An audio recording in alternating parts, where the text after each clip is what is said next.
But if you focus on the shots you're going to hit, then all of that extenuating stuff melts away because you really can't think of the same two things at the same time. And I think that's what I've seen with like professional athletes, like professional NBA players or football players, baseball players. Their ability to focus on what they're doing is really what sets them apart. They don't hear the crowd and everything. They're focusing on the ball coming in over the plate. They just don't think of those things. See, their focus is second to none. They're really able to just zone in on what they're doing. Welcome to The Golf Parent, where you get access to the best minds in junior golf. Shawn, thanks for coming on. Thanks, Ryan. Thanks for having me. No, it's my pleasure. So you've got a wealth of experience, and you've taught some pretty high-profile players, and you've been around the game for a very long time. Maybe just to tell people that may not be familiar with some of your experience and kind of where you started and what you're doing right now to kind of help move the professional game forward. Well, my father was a golf pro at the country club in Brookline and a place in California called Thunderbird Country Club in the winter. He worked for Butch Harmon, Butch's father, for the first 3 years at Wingfoot before Brookline and for another 8 years at Thunderbird. So known the Harmons all my life. So worked for my dad for years growing up in the summers and around the golf shop and stuff. And then went to work for Butch 25 years ago and worked at the Butch Harmon School of Golf when, we were teaching Tiger Woods and Adam Scott and stuff like that. And then things were really rolling pretty good. I mean, they're still going pretty good, but back then it was crazy watching the greatest player maybe of all time working on his game.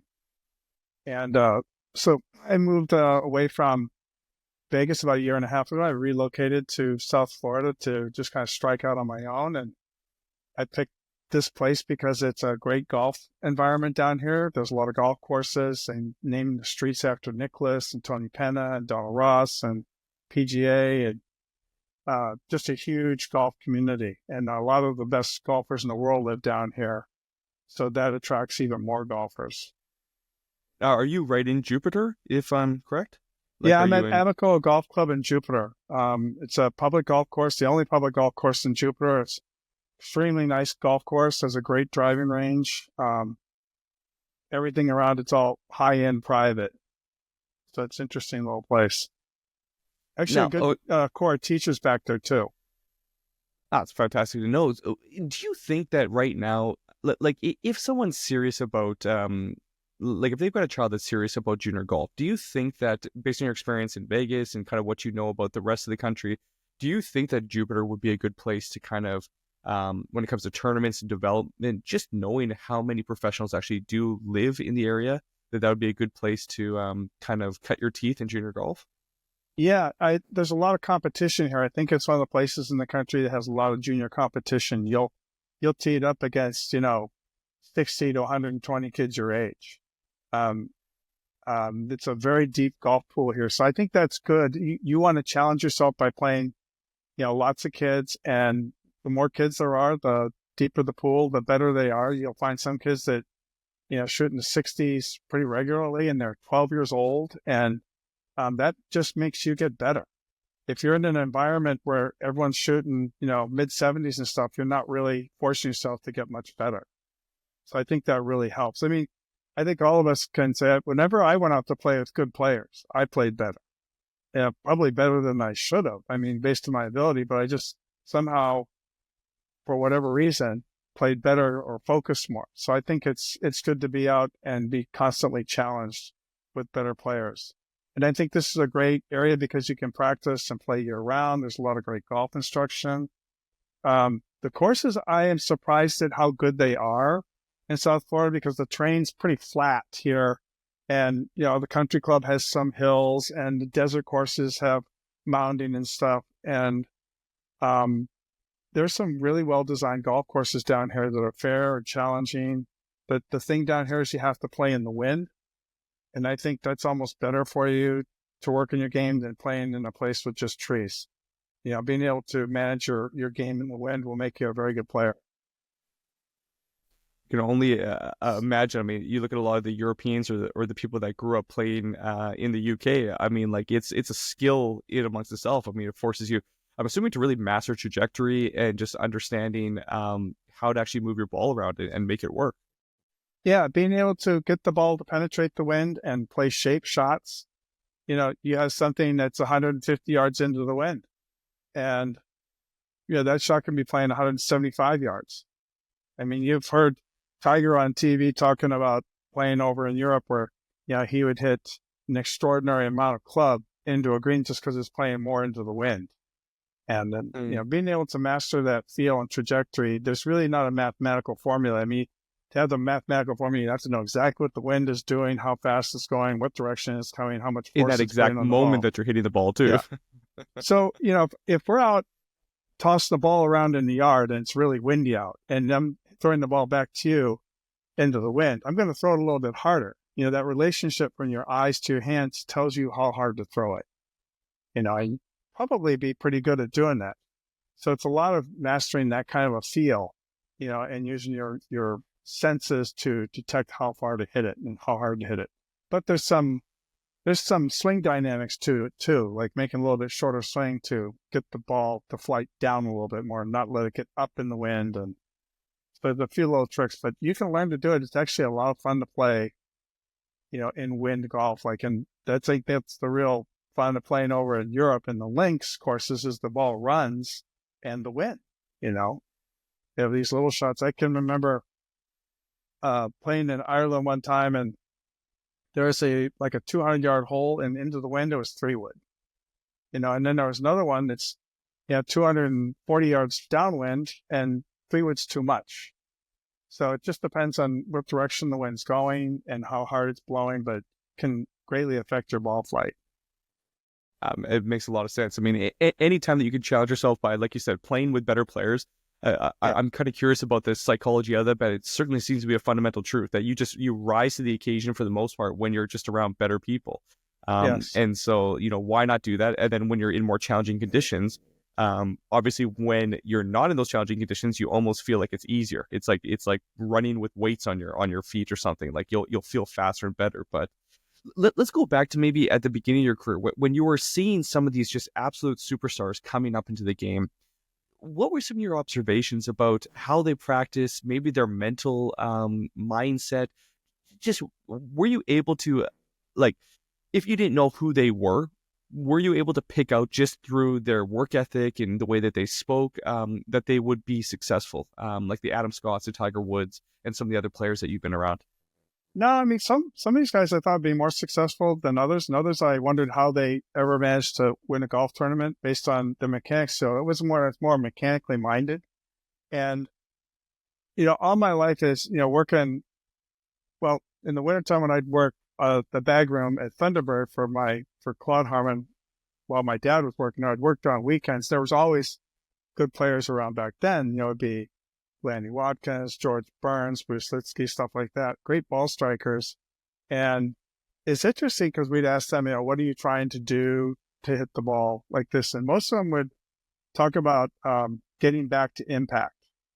Back then the conversation wasn't like, well, I'm trying to stay in posture, or I'm trying to turn my hips, or they pretty much would talk about trying to compress the ball into the turf, hitting down on it to create that trajectory. So getting the club face square on the right path. And, face angle and path are going to determine the direction of the ball. It's not just one or the other. You have to have both. So a lot of those guys are, trying to hit down the ball, hands forward, create some compression on the ball. And I think still later, I think if you work more on trying to control trajectories now, your hands and body will do the things you need to do. Now, if you're not doing that, if you're struggling with that, that's when someone like me can step in and say, well, try and keep your head a little more behind it, or stay a little taller through it, or, let your left side clear out of the way a little bit more, and you can develop a feeling that will help you get to that position and start, compressing the ball. But there is an easy way for everyone to hit the golf ball, and it might not look the same from player to player. So you really got to try to find your own swing. That's great advice, and you often hear that like the most important part of the swing is kind of like the 8 to 12 inches before and after the ball, like that hitting area there. And it certainly sounds like some of the old timers were really focused on just that, and then not so worried about the takeaway, the backswing, all these other things that we worry so much about now, trying to, emulate a perfect Adam Scott looking swing, but really just focusing on, listen, what's happening at that kind of hitting impact area. Is that fair to Yeah, say? I think Trevino used to say, that he felt like, from like halfway down to halfway through after impact was the most important part of the swing, that so-called impact zone or hitting zone. Getting the club, online as quickly as possible. And I see a lot of stuff out there now about everybody trying to shallow out and stuff. I mean, that's good advice for maybe the average player who slices the ball. I've seen, like the tendency for good players when they're missing it is they're hooking it. So they don't want to hook it. I mean, there's really nothing good about a hook shot if it gets away from you. A fade or a cut, yeah, I mean, it'll come up short, but it stays more in play. So, generally, the face being slightly open through impact and club going down the line is a little bit more, has more tolerances to it than a face that's shut, and moving, cross your body too much. I mean, with the double cross. So, and everybody gets there differently. I mean, there's strong grips, there's weak grips, there's neutral. I tend to like stronger grips for people, for ball strikers, but I've definitely seen clients who have too strong a grip and they can't play from there, and they need to just weaken it. And but you got to find out which one works for you and your body type and just the way your body swings the club. So that's what I try to do, is help you find that. And I try it to makes key a lot on, of I try to key on basics, grip stance and setup at first, and then take it from there. See if this person, swings. Do they turn over their front side? Do they turn over the middle, or do they turn behind it? I don't try to force people into turning behind it or staying on top of it. I think there's just a lot of ways for people to play. When you look at even like the Olympic players, you got Victor Hovland and Scotty Scheffler and Xander Schauffele. I mean, all those guys have very different moves at it, all very successful too. So do you think that it's a case of just ingraining, like you said, your swing? Like one of my favorite movies is The Legends of Bagger Vance, and they talk about finding your authentic swing, that everybody's got their own authentic swing. And it certainly sounds like that's what you're talking about, is finding your authentic swing and just becoming so confident and grooved in that authentic swing that almost frees up your mind to be able to think more about the strategy and the other sides of the game, as opposed to overthinking the actual mechanics of it. But, I think it's a fact that you can't be thinking about two things at the same time. You can think about one thing or the other. So you can think about your ball flight or your mechanics. So if you're getting mechanically minded, that's when you hit the bad shots. I mean, mostly in lessons, so you'll see someone hitting a ball and they may be hitting it okay, maybe a little thin. Then you start introducing some mechanical thoughts and they hit 2 inches behind it. Well, their thought has gone from ball flight to mechanics.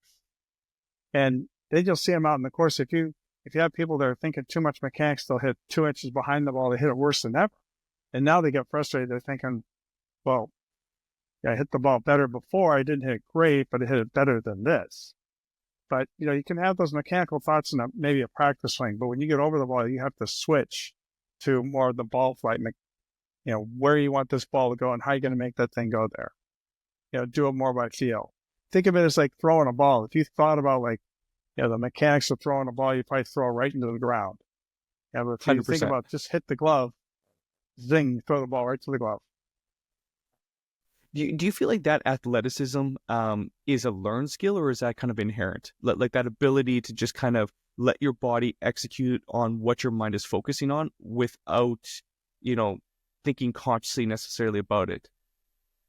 That's a good question, because I was at a seminar one time where the strength and conditioning guy says, some people are athletes and some people aren't. And I certainly had friends as a kid, that, the president's physical fitness thing back then, they just excelled at everything, and the rest of us kind of waned. Or they were really good at playing baseball or hockey or basketball. Anything they picked up, they were pretty good at. So yeah, there's some natural athletic stuff, but I do think that some people I think anybody can learn to be athletic. Think of it this way, like juggling is an athletic endeavor. And can anybody learn how to juggle? Sure. Maybe take a lesson and start with 2 balls, just pass them and doing that, then do 3. But yeah, I think you could learn to juggle. Now, some people might learn faster than others. They're a little bit more athletically inclined, but I think anybody can learn to do it. That's encouraging for any of us that are struggling with a certain facet of the game of golf, because it's not easy. It's also encouraging as a parent to realize that, with the right instruction, with the right kind of fundamentals and the foundation, that you can give the gift of good golf to your child, and you can help them just through kind of repetition and learning. In your experience, well, what have you found to be an effective way to practice, to kind of ingrain either a new swing thought or just to help kind of get better? Well, with swing stuff, if we have a developing young golfer, we'll look at their swing and make sure they've got good basics, grip, stance, and setup. And then we'll look at the way they're swinging. And from there, I might find one thing that'll help them hit it better, rather than, there might be 6 things going on, but we're going to work on just one thing. Don't want to work on too many ideas at the same time because it gets too confounding. And one of the biggest things I learned in watching Tiger Woods through the years at Butch's place is he would work on one thing at a time. And he'd work on one thing for months. He wouldn't work on one thing and 5 minutes later say, okay, what's the next piece? He would keep working on it. Now, this guy's probably the most talented guy I've ever seen at the golf club. And I've seen a lot of guys hitting the golf ball, but he was just in another stratosphere. He had to kick it up completely a different level. At maybe the smartest IQ for golf out there, and he's working on one thing at a time, then maybe we should all do it that way. Maybe master that skill and then move on to the next and build it, rather than, get a feel for it and then move on to the next piece. And then I think you got to teach people how to practice to play better golf. And really, a lot of scoring is going to be from your wedge in, mastering a full wedge in. So if you hit a wedge 90 yards, probably all your shots from 70 yards and in, being able to hit that 3/4 wedge in there, and putting and chipping, all that stuff around the green. Because if you get good at short game, you really can't shoot 80 something. I mean, if you can keep it between the trees, you can putt reasonably well, and you have decent short game, you should shoot in the 70s all the time. I don't think it's that hard to get there, but I think you got to practice on it. People they'll go to the range and they'll stand on the range for 2 hours and beat balls and drivers and 7-irons and 5-irons, and then they'll putt for 15 minutes and leave. And I mean, that's fine, but 60% of your score is probably from less than 100 yards in. And if you spend more time chipping and putting, just getting comfortable with it. And that's an easy part of the game to get better at, too. I think there's some really easy techniques to chipping and pitching the ball that get missed. I was fortunate enough, I learned a lot of short game fundamentals from people like Tiger, and watched Seve Ballesteros working with Mac O'Grady for a week. That's really interesting.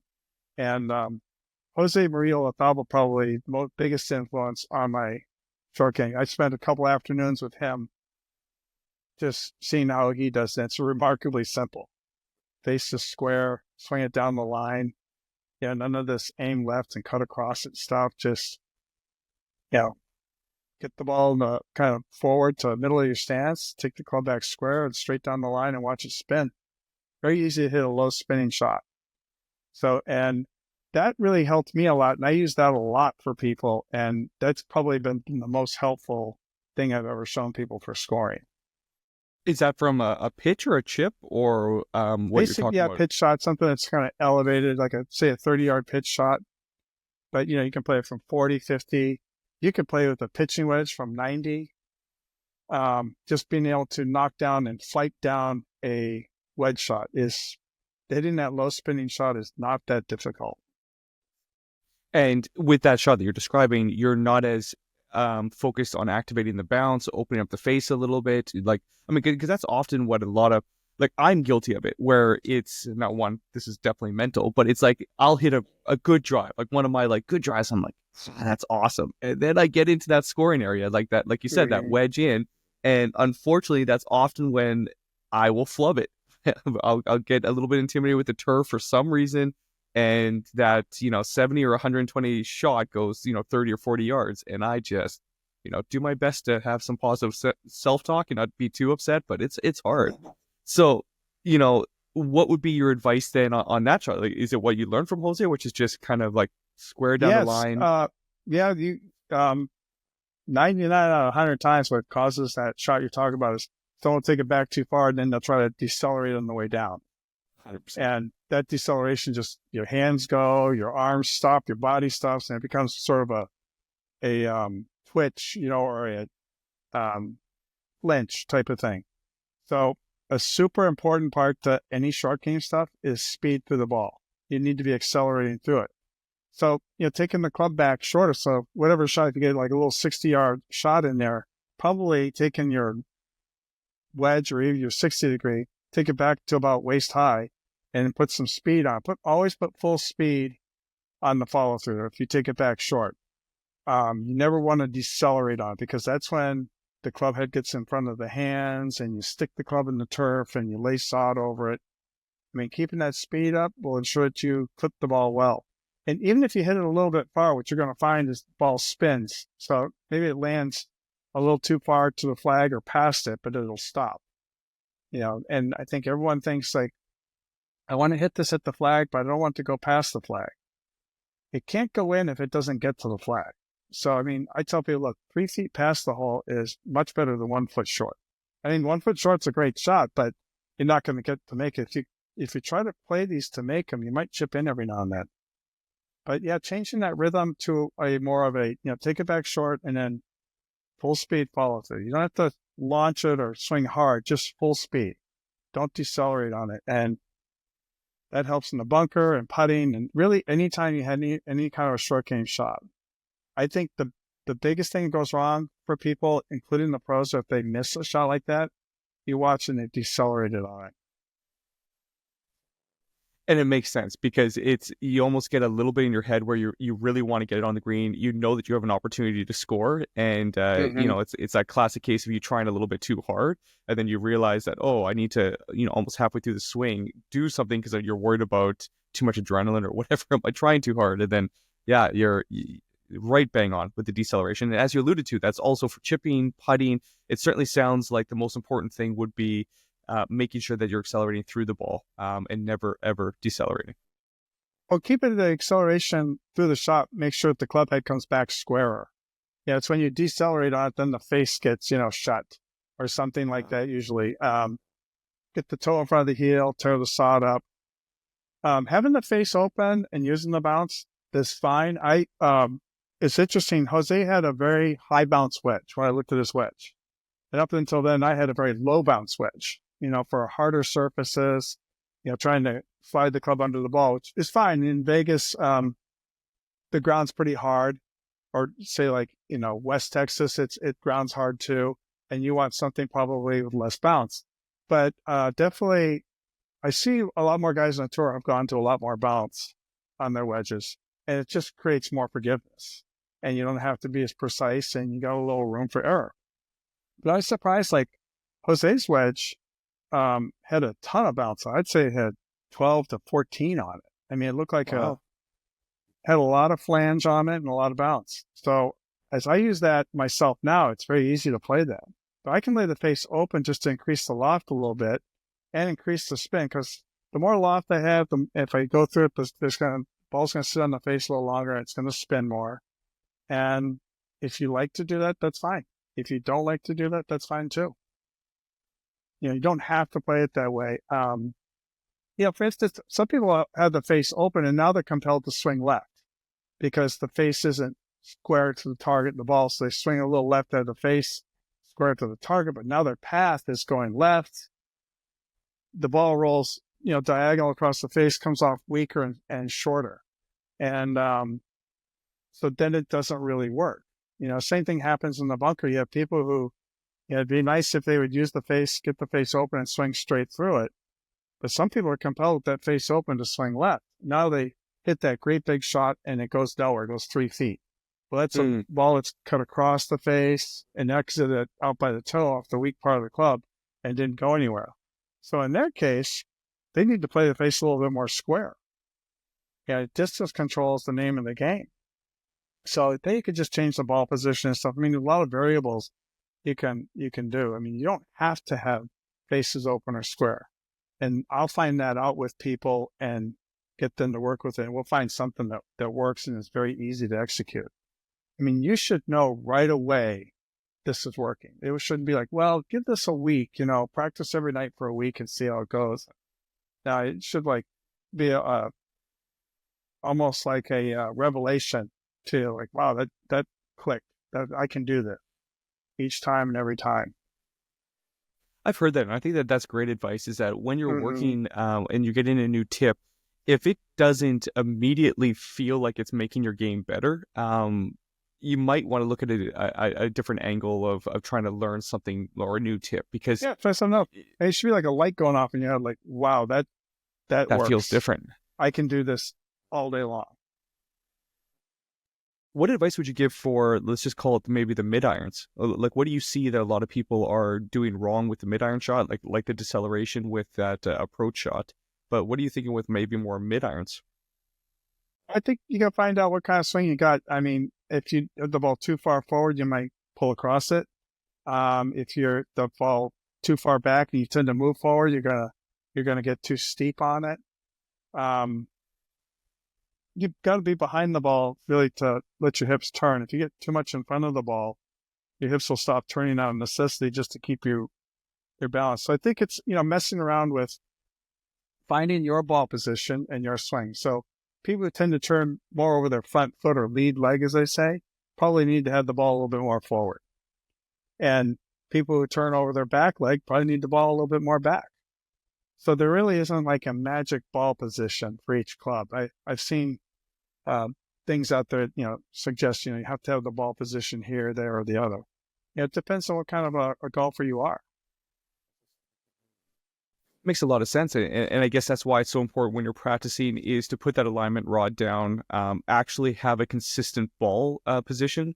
Because, for example, when I'm working on my, hacky amateur game here, that's not what I'm thinking about is the ball position. I'm thinking about so many other things, and that what I'm hearing is one of the most important variables. So when we're learning the game or we're teaching the game to our kids or we're helping them practice, would you suggest to make sure that you've always got that kind of double alignment rod, one for your feet and one for the ball position, just to ingrain that? There's a little clip you can get on Amazon, and it'll tie two alignment sticks together in a perfect T. So I tell kids, like, when you watch guys in the PGA Tour practicing, they've always got an alignment rod down for alignment, and their alignment's always good. I get people on their alignments like this and like that. Mostly it's like this. They usually aimed way out to the right, and then they're coming over it from there. So you put an alignment rod down so that you can get yourself aligned. And, say you are one of these guys who does this, you set up like this, but you swing across your left side, and that's a comfortable way for you to do it. Then you would put an alignment rod down for your target and set your feet accordingly and just start swinging away. Now you look around the tour, like Aaron Badley stands like this at it. I mean, it's crazy how much he's closed off and he hits the ball great. And there's guys out there who have their stances open. They get in there like this and they swing the other way. So, but they're swinging more naturally to their body, if they're coming up from underneath or they're coming over the top type of thing. And like I said, it'll gel. It'll be like a light going off in your head. But yeah, I encourage everybody to, start out with one of those, to put alignment rods down for ball position and that, and experiment around, see where yours is. In my case, my ball position needs to be just a little bit forward.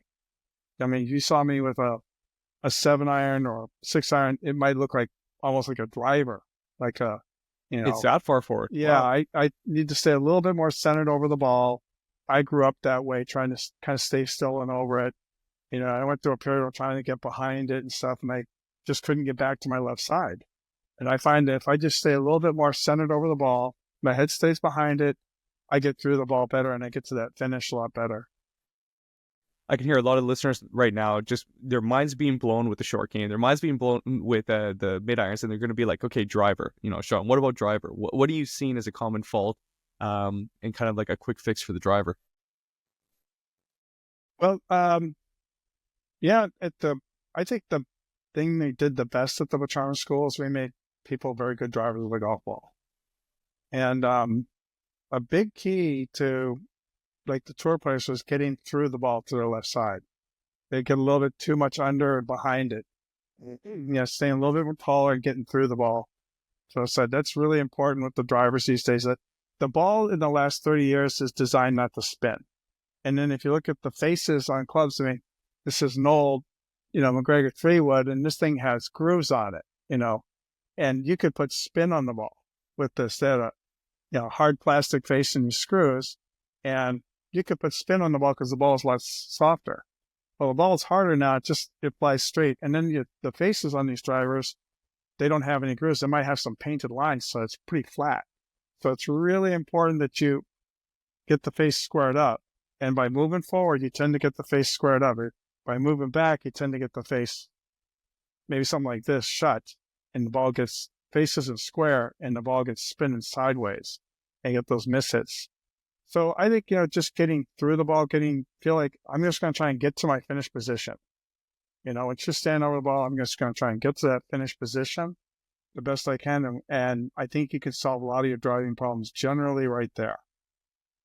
Another one is grip. I mean, people slice the driver a lot because the ball's forward and stuff. Take your hand and turn it a little bit more to the left.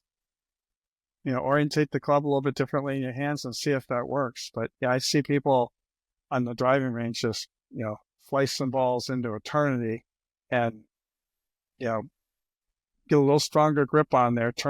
If you're a right-handed golfer, turn in your left hand to the right a little bit more. If you're a right-handed golfer or left-handed golfer, turn in your right hand more to the left. Just so there's a little bit more knuckles on top. And that'll help close the club face down a little bit, actually square it up for your shot. On the pro level, do you see a different grip that the pros are using, like the good pros with their irons and the driver? Or is this more for amateurs as a kind of like a Band-Aid fix? More for the amateurs, because I think when the more the club gets out in front here, you get more like that with it. So, I mean, it'll be easier for them to just turn that hand. With the club way out there, they get here with it, so just get a little bit more like that. The pros have the same grip on their driver as they will on a 7-iron there. There's a lot of strong grips and kind of closed club faces with guys like, Dustin Johnson, Brooks Koepka and stuff. And even Xander, his club face is more shut at the top than it used to be. But, he play well from there. Other guys, will play from a more open position at the top, like Jordan Spieth and Scheffler and stuff like a little bit more, open club face at the top. So that's just what makes them tick. And then there's a grip, too, that'll work, that you don't have to force on yourself, too. And but I think generally stronger grips are better for ball striking than weak. And you say that natural grip is an idea of like just naturally how your arms hang, like how just naturally when you kind of like let your arms just like dangle down where your hand position is. Is that what you're talking about? Yeah, you'll see people who, are, here or there, with their hands. And, so a guy more like this, probably a little stronger grip. A guy like this, probably going to be a little bit more of a neutral or, less than strong grip. But, and you can play around with it there too. For people just listening to the podcast, Shawn was showing his thumbs basically going to the right, basically pointing straight up or to the right. And this is when kind of you would just with no club in your hand, lean over the ball and just let your arms dangle and kind of see naturally where your hands are oriented. And that kind of gives you a little indication as to what your natural grip would be. Well, you could stand up and just let your arms hang and see where whatever your lead arm is, does it turn more to the inside? Is it straight or turn to the outside when it's just naturally hanging? Interesting. And take it from there, But I think you could still strengthen. I mean, I'm trying to strengthen my grip. I definitely hit it better with a stronger grip. And it doesn't necessarily feel comfortable at first. It's always been harder for me to strengthen my grip than it is to weaken it. But I do hit the ball better with a stronger grip. I think that's a good rule of thumb for, as you said, for most golfers. If you could lean towards one direction with your grip, it's stronger as opposed to weaker.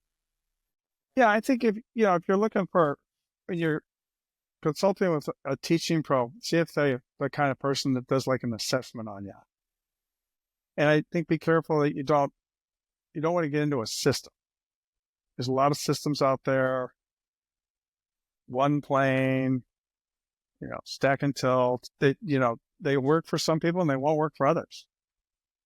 Find out what works for you. I think that's the motto of this episode is find your authentic swing and find out what works for you. You being around so many really good younger players that have turned into superstars, all of those players had parents that were supporting them or were involved in the journey. What did you see, or what advice would you give to parents of junior golfers as to help kind of nurture and support their junior golfer on the journey to becoming the best that they can become? Well, in all the cases, they were encouraging, but they weren't, on them too much. They'd let them go and work with me. You want to make sure that the kid's still having fun. You don't want to push them too hard. Golf is a really hard game anyways to master. And I think like tennis, you get to a point, if you're going to go further and try and become professional with it, you don't want to discourage them because now the journey gets really steep. The hill gets really hard to climb. But they were all very determined kids. The parents pretty much left them alone and, didn't chastise them for playing bad. I saw that with some kids that their parents would really chastise them for playing poorly. And I thought, geez, the kid had a bad day or the conditions were bad and stuff. I mean, you can't go out and shoot 70 every day. Sometimes it's not going to work that way.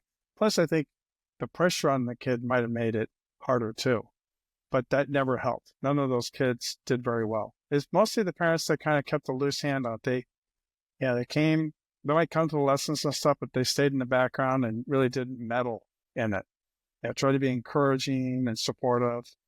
But you got to, Tiger's dad took him so far, and then he handed him over, to Butch, and he left him alone to work with Butch, and Butch got really good then. Because Butch was working with him when he was an amateur, and he was always really good. He lost all those wild misses and stuff that he had when he was younger. I mean, he could really hit it well, and he could hit it crooked too.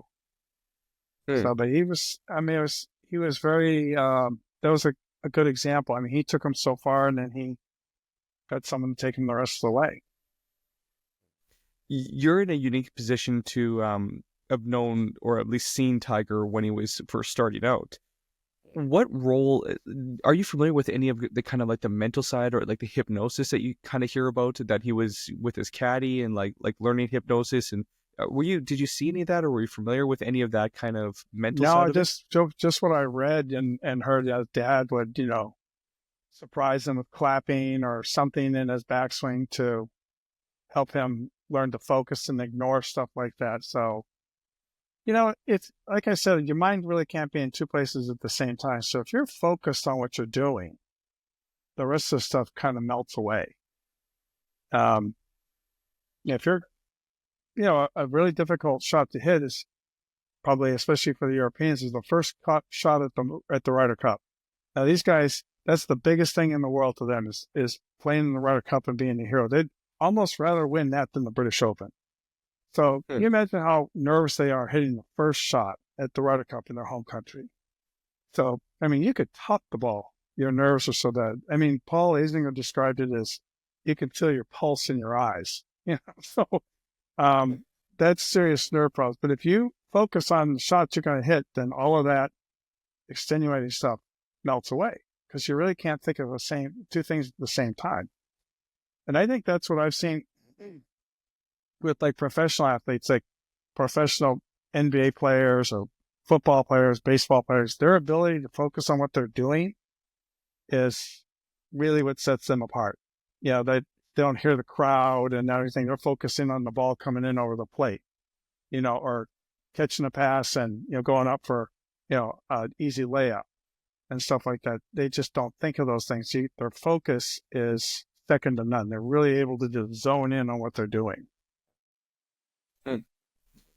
Shawn, for those parents that want to focus on helping their junior golfer become the best golfer that they can get, or even themselves to help improve their own game, what's the best way for them to find you, to approach you and to work with you? You can just call. I have a phone number. I'm on Instagram as Shawn Callahan Golf. You can direct message me there. I leave my phone numbers on there too.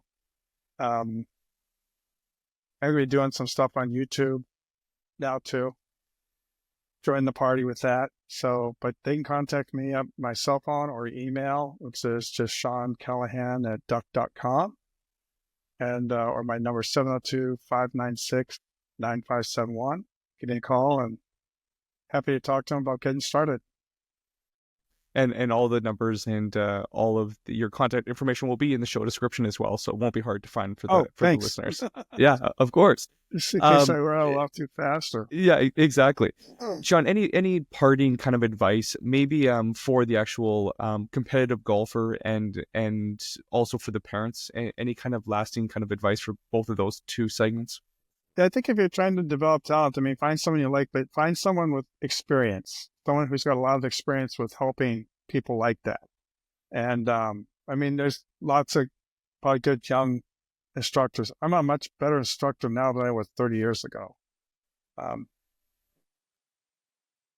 Experience shows you a lot. It shows you what you can do, what you can't do, what to say, what not to say. But find someone who's had experience. And if you went to a doctor, you're going to go have open heart surgery or brain surgery. You want to go to a guy that graduated first in class or someone who's done it 1,000 times. I want to do it with somebody who's done it 1,000 times. So that experience is the greatest teacher anyways, more than accolades or, credits for attending seminars and stuff like that. I mean, all that stuff is great. Learn as much for instructors, learn as much as you can and check out the stuff you don't like too, just to see if there's something in there that might work for you. But I think find somebody who's got a lot of experience teaching. Yeah, well, wonderful advice. All right, thanks. Yeah, Shawn, I appreciate it. Thank you so much. There's so much good nuggets in here. This is one to re-listen to a few times. So, Shawn, I really appreciate your time. Thanks, Ryan. Thank you so much. I appreciate you guys. Thanks.